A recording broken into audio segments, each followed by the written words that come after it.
native fig trees. So these are figs. Ito yung mga bunga niya. Although this I think is overripe na yata.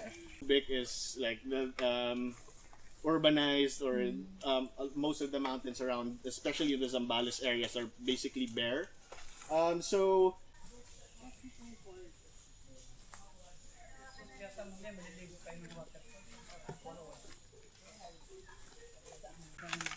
Magkakad na po yung chicken. Mabilis siya. Pero hindi niya alam. Maapakan niya.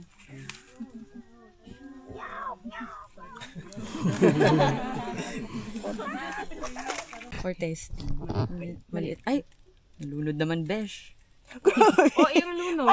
Tapos, dapat bubula siya. Bubula yan, bubula. Hala.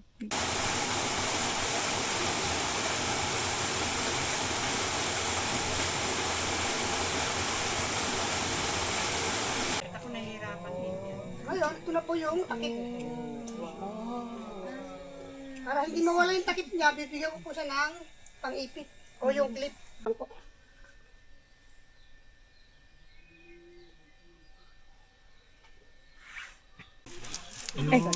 Ay, sorry po. Lagyan mo kasi ng kunting lambing. Hanap mo na iyo. Babantayan kasi pag nasunog yung kalahati nito, wala na. Mabubutas. Paano yung malaman kung luto na? Lumalabas yung kulo